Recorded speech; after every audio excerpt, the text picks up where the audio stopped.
Hey guys, subscribe कीजिए और bell icon को दबाइए।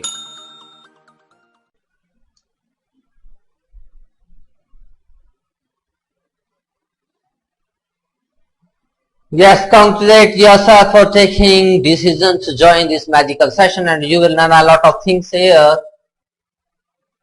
If you have any question, then you can ask me. I will try my best to satisfy you. Just a minute. Yes, first of all, you should take pen and paper handy so that you can make notes and you can write important information. I will share a lot of things today. So no distraction by phone, WhatsApp, Facebook and family members till the session ends. If you have any question during the session, you can ask me at the end. I will give you some time. Okay, just a minute.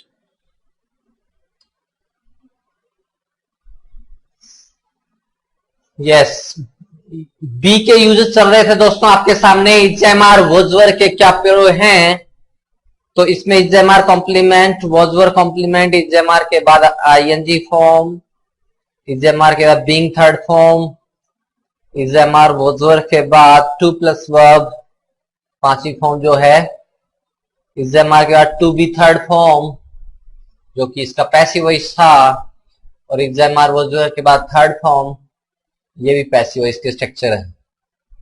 इस प्रकार से दोस्तों यहाँ पे 6 structure है आपकी इजेएमआर को लेकर के। इसमें कुछ प्रैक्टिस हम ऑलरेडी कर चुके हैं पिछले सेशन में। तो इजेएमआर बीइंग थर्ड फॉर्म, इजेएमआर के बाद थर्ड फॉर्म और इजेएमआर टू बी थर्ड फॉर्म, यानी 3 नंबर, 5 नंबर एंड 6 नंबर जो है पॉइंट स्ट्रक्चर, वो पैसिव वॉइस की स्ट्रक्चर है। जब कर्ता कार्य को बना करके किसी और पर प्रभाव पड़ता है, यानी आप ऑब्जेक्ट को पहले लेते हो, ऑब्जेक्ट पे स्ट्रेस रहता है। तो चलिए शुरू करते हैं। वॉजवर में भी इसी प्रकार से ये सेम स्ट्रक्चर हैं। इजेएमआर प्रेजेंट हो गया, वॉजवर पास्ट को लेते हुए हो गया। चलिए जी, अब आपके सामने कुछ सेंटेंसेस लिखे हुए हैं, देखेंगे आप। पैसिव वॉइस के वाक्य हैं जो जनरली यूज में आते हैं, बोलते हम। जैसे आप कहते हो मैंने कल वहां एक एक्सीडेंट में 2 लोगों को अस्पताल ले जाया जा रहा था या ले जाया गया था। तो किसे अस्पताल ले जाया गया? 2 लोगों को। तो क्या, किसे, किसको का जो उत्तर होता है दोस्तों, वो ऑब्जेक्ट होता है, कर्म होता है। और यदि किसी वाक्य में वो शुरू में आते हैं तो वाक्य वो पैसिव वॉइस का होगा। एक आपको मैंने फाइल शेयर की थी दोस्तों वर्ब्स की, जिसमें पूरी वर्ब का चार्ट था। वहां पे आपको बहुत अच्छी तरह से इसकी समझ आएगी। फिर भी मैं यहाँ पे एक्सप्लेन करूंगा यहाँ पर। तो पहला वाक्य देखेंगे दोस्तों, संतरे ब्रिटेन में आयात किए जाते हैं। इन पैसिव वॉइस को समझने से पहले पैसिव वॉइस की जो स्ट्रक्चर है या जो तरीका है पहचान करने का, वो समझना जरूरी है। पहले नंबर पे पहचान आपको बताई, व्हाट या होम का जो रिप्लाई होगा वो ऑब्जेक्ट होगा, और व्हाट और होम का रिप्लाई शुरू में आता है तो वो वाक्य पैसिव वॉइस में जाएगा। मैं कुछ हिंदी के वाक्य पहले लेता हूं जनरल, और उसके बेस से आप इजीली समझ जाओगे। जैसे पहला वाक्य मैंने बोला, खाना पकाया जा चुका है। तो क्या पकाया जा चुका है? तो व्हाट का रिप्लाई मिला? खाना, फूड। और ये शुरू में आ रहा है दोस्तों। तो इस प्रकार से व्हाट और होम का जो रिप्लाई होगा वो शुरू में आए तो वो ऑब्जेक्ट होगा। व्हाट से वस्तु के बारे में पता लगता है, वस्तु की बात की जाती है, और होम में व्यक्ति की बात की जाती है। तो वस्तु या व्यक्ति ऑब्जेक्ट के रूप में शुरू में आते हैं वाक्य के, वो पैसिव वॉइस के वाक्य होते हैं। और व्हाट की बात करें अपने दोस्तों, जैसे पहला वाक्य लिखा है आपके सामने, संतरे ब्रिटेन में आयात किए जाते हैं। अब यहाँ पे एक और चीज समझने की है, हिंदी में पहले समझेंगे, इजी हो जाएगा समझना। जब किसी वाक्य में लास्ट में जो वर्ब आई है वो डायरेक्ट आती है तो एक्टिव वॉइस होगा, लेकिन क्रिया के साथ वर्ब के साथ गया, हुआ, जाएगा, इस तरह के शब्द आते हैं तो वाक्य पैसिव वॉइस में जाएगा। जैसे मैं इस वाक्य बोल रहा हूं, मोहन ने खाना पकाया, तो इस वाक्य में पकाना क्रिया है, उसके बाद कोई शब्द नहीं आए। हिंदी में पहचान वाले है या था आते हैं वो काउंट नहीं होंगे। जैसे मोहन ने खाना पकाया है, तो पकाना क्रिया है या था आ जाता है तो वो काउंट नहीं करोगे। वो पहचान है प्रेजेंट या पास्ट में टेंस की। प्रेजेंट का कोई वाक्य होगा उसके लास्ट में है आएगा, पास्ट का कोई वाक्य होगा था आएगा, यानी था, थे, थी। और फ्यूचर का कोई सेंटेंस होता है तो गा, गे, गी आता है। तो इसमें चारों अलग अलग प्रकार के आ जाते हैं, प्रेजेंट के चारों, पास्ट के चारों और फ्यूचर के चारों। प्रेजेंट के चारों टेंस में अलग अलग पहचान याद करते हो, लेकिन लास्ट में सबके है होता है। पास्ट में सभी में था, थे, थी होता है, फ्यूचर में गा, गे, गी होता है। तो इस प्रकार से दोस्तों ये जनरल मैंने इंट्रोडक्शन दिया। पहला वाक्य देखते हैं, संतरे ब्रिटेन में आयात किए जाते हैं। इस सेंटेंस में देखेंगे तो आयात करना वर्ब है, क्रिया है। इंपोर्ट मीन्स आयात करना, एक्सपोर्ट मीन्स निर्यात करना। अब यहां पे आयात करना के बाद जाते हैं शब्द आ रहा है, तो इस प्रकार से क्रिया के बाद इस तरह के शब्द आए तो वाक्य पैसिव वॉइस होगा। और अकेली क्रिया आती है था, थे, थी के साथ, तो वो वाक्य एक्टिव वॉइस का होगा। तो ये आपके सामने दोस्तों सेकंड पहचान हुई पैसिव वॉइस की। तीसरी पहचान देखेंगे याद करने के लिए इजी वे से कैसे पता लगेगा वाक्य एक्टिव वॉइस है या पैसिव वॉइस है। सिंपल तरीका है, इंग्लिश की बात करें तो बी प्लस वर्ब की third form generally passive voice के वाक्य होते हैं। तो बी की जो फॉर्म है is, am are, was were, been, being, to be और बी, यानी ये 5 फॉर्म है।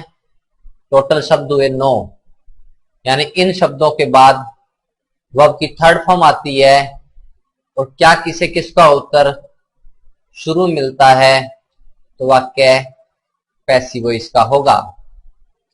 तो इस प्रकार से दोस्तों ये पैसिव वॉइस की नेक्स्ट पहचान हुई। पैसिव वॉइस की 7 पहचान है जो किसी बुक में नहीं मिलेगी दोस्तों आपको। तो ये 3 पहचान मैंने बताई हैं।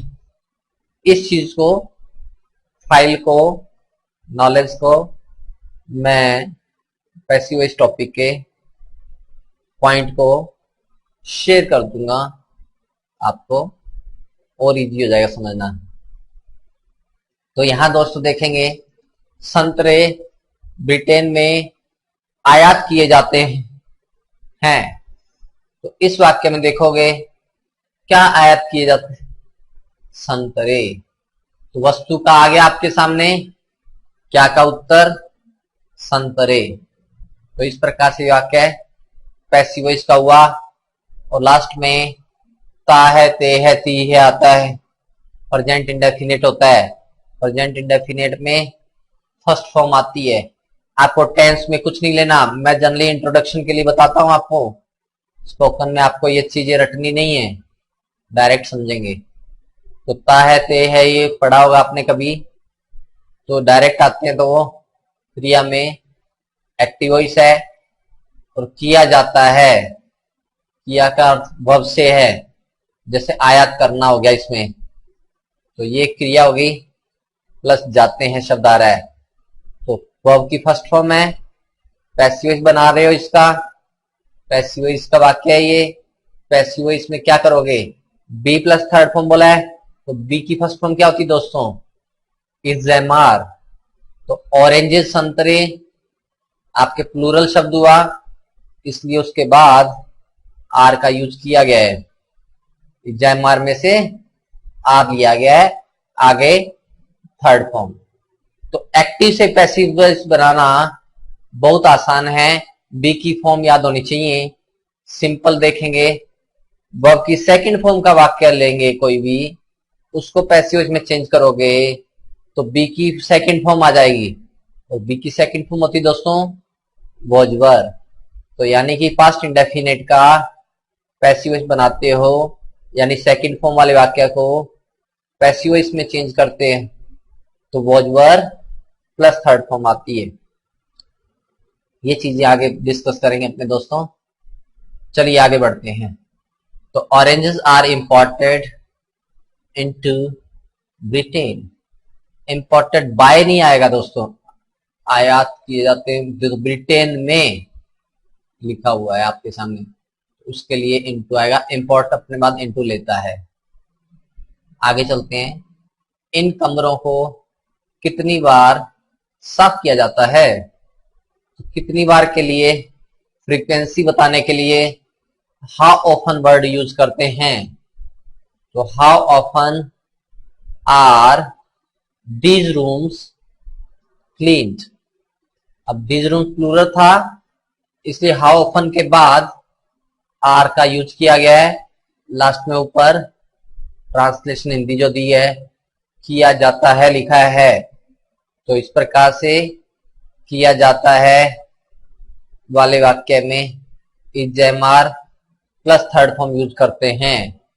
खाना पकाया जाता है, फूड इज कुक्ड। गाना गाया जाता है, द सॉन्ग इज संग। कमरा साफ किया जाता है, द रूम इज क्लीन्ड। तो इस प्रकार से किया जाता है वाले आपको वाक्य बनाने हैं। तो आपका ये स्ट्रक्चर प्रैक्टिकल रेडी हो जाएगा।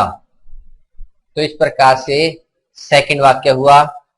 फिर है अगला वाक्य, मुझे कभी भी पार्टियों में आमंत्रित नहीं किया जाता है। इस वाक्य को पैसिव वॉइस में चेंज करेंगे तो इसमें भी किया जाता है आ रहा है, यानी कि इज़ेमार थर्ड फॉर्म लेना है। तो मुझे, अब इसको समझेंगे, व्यक्ति की बात हो रही है तो हुम का रिप्लाई आ रहा है, ऑब्जेक्ट है ये, मुझे जो है आई। तो किसे जो है पार्टियों में आमंत्रित नहीं किया जाता है, तो किसी का उत्तर मिला मुझे। उसकी इंग्लिश आ गई आई। तो I am never invited to parties. इसमें नेवर का हिंदी में कभी नहीं हो जाएगा। I am not invited to parties, इस वाक्य की ट्रांसलेशन बनेगी। अब यहां पर कभी भी लिखा हुआ है दोस्तों आपके सामने, इसलिए जो है नेगेटिव में नीचे नेवर आया है। यदि डायरेक्ट बोलते हैं कभी हटा दो, मुझे पार्टियों में आमंत्रित नहीं किया जाता है, तो इस वाक्य को जब ट्रांसलेट करोगे दोस्तों तो वाक्य बन जाएगा I am not invited to parties. इस प्रकार से दोस्तों हो जाएगा। कार्यालय की हर दिन सफाई की जाती है, तो इसमें वाक्य बनाओगे the office is cleaned every day. प्रत्येक दिन या हर दिन, ट्रांसलेशन बनेगी एवरीडे की। तो इज़ेमार के बाद थर्ड फॉर्म आ गया। तो किसे जो है हर दिन सफाई या किसकी हर दिन सफाई की जाती है, तो क्या किसे किसको का उत्तर मिल रहा है, कार्यालय। तो ये आपका पैसिव वॉइस हुआ। चलिए आगे बढ़ते हैं। अगला सेंटेंस देखेंगे, यह घर 100 साल पहले बनाया गया था। था आ चुका है, बनाना आपका वर्ब हो गई, गया था शब्द आ रहा है, तो ये आपका पास्ट इंडेफिनिट का पैसिव वॉइस हुआ, क्योंकि बनाया था होता तो वाक्य एक्टिव होता, यानी सेकंड फॉर्म आती। अब इसको एक और तरीके समझते हैं, जब कभी भी जिसके द्वारा काम किया गया है वो मेंशन न हो, तो आप सीधा शब्द ये यूज करते हो बाय समबडी, यानी कि 100 साल पहले मकान बनाया गया था तो किसी के द्वारा ही बनाया गया होगा, तो बाय समबडी आपका जस रहा है पैसिव वॉइस है। तो बाय समबडी किसी वाक्य में सही फिट बैठता है तो वाक्य पैसिव वॉइस का होगा। जैसे आपकी कार ठीक कर दी गई है तो बाय समबडी किसी के द्वारा ही की गई होगी। तो दोस्तों इस प्रकार से अभी पैसिव वॉइस पहचान सकते हो। इंग्लिश न्यूज़पेपर जो भी हैं उसमें बहुत सारे वाक्य पैसिव वॉइस के दिए होते हैं, जहां पर सब्जेक्ट को बाय लगाकर मेंशन नहीं किया जाता, डायरेक्ट वाक्य दिए होते हैं पैसिव वॉइस के। बहुत सारे वाक्य मिलेंगे आपको द हिंदू में, the Times of India, Indian Express, इन सभी में। चलिए जी आगे बढ़ते हैं अपने। तो यह घर 100 साल पहले बनाया गया था, तो this house was built 100 years ago। अब मीन्स पहले, ठीक है। यह मकान या यह घर 10 साल पहले मेरे दादाजी के द्वारा बनाया गया था। This house was built 10 years ago bye my grandfather. तो इस प्रकार से बाय लगाकर भी आप वाक्य बड़ा कर सकते हो। काम किसके द्वारा किया गया है वो मेंशन करना चाहते हो तो बाय समबडी लास्ट में आ जाएगा। नेक्स्ट है टेलीफोन का आविष्कार कब हुआ था। क्वेश्चन पूछा गया है तो कब के लिए व्हेन आ गया, कब किया गया था, ये कब हुआ था ये है।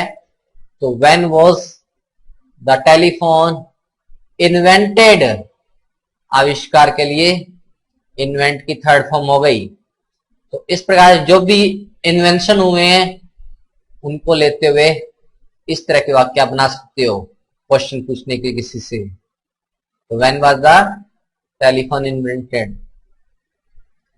हमें पिछले सप्ताह पार्टी में आमंत्रित नहीं किया गया था। अब था आ रहा है तो ये भी पैसिव वॉइस है। किसे आमंत्रित नहीं किया गया, तो किससे का उत्तर हमें शुरू मिला, हमें, जिसकी इंग्लिश आ गई वी। तो was were plus third form आ जाएगी इसमें। वाक्य नेगेटिव है तो वॉज वर के बाद नोट लगाओगे दोस्तों। We were not invited to the party last week. पिछले महीने बोलोगे लास्ट मंथ आ जाएगा, ठीक है। इस प्रकार से आप नए वाक्य बनाओगे was were plus third form का यूज करते हुए। दोस्तों मैंने कल एक दुर्घटना देखी। किसने देखी, मैंने। तो किसने या कौन का उत्तर शुरू में मिलता है वाक्य के, वाक्य एक्टिव वॉइस का होगा, या अपने जिसको कहें टेंस का, उसको पैसिव वॉइस में चेंज करते हैं, अलग तरीका है। तो मैंने कल एक दुर्घटना देखी, तो आ, ई, ता, था, ते, थे, ती, थी, ये शब्द आते हैं, सेकंड फॉर्म यूज करते हैं। तो I saw an accident yesterday. अब इसको पैसिव वॉइस बनाएंगे दोस्तों कि कल एक दुर्घटना मेरे द्वारा देखी गई थी। पैसिव वॉइस बनाना है इसका। तो क्या देखा गया, एक दुर्घटना, तो एन एक्सीडेंट, आगे यहां पर पैसिव वॉइस बना रहे हैं। तो इस वाक्य में सेकंड फॉर्म है तो बी की सेकंड फॉर्म लोगे, तो बी की सेकंड फॉर्म होती है वॉज वर। तो एन एक्सीडेंट सिंगुलर, तो an accident was seen yesterday by me या an accident was seen by me yesterday, दोनों प्रकार से बोल सकते हैं। दो लोगों को अस्पताल ले जाया गया, तो अस्पताल ले जाया गया, तो ले जाना जो है वो क्या हुआ, क्रिया, और क्रिया के बाद गया शब्द आ चुका है तो पैसिव वॉइस हुआ दोस्तों। क्रिया के लिए आए तो एक्टिव वॉइस, क्रिया के बाद गया, हुआ, जाएगा, जा रहा था, इस तरह के शब्द आते हैं तो वाक्य पैसिव वॉइस का होता है। तो दो लोगों को अस्पताल ले जाया गया, इस वाक्य को चेंज करेंगे तो किसे अस्पताल ले जाया गया, दो लोगों को। तो इस प्रकार से 2 people were taken to hospital।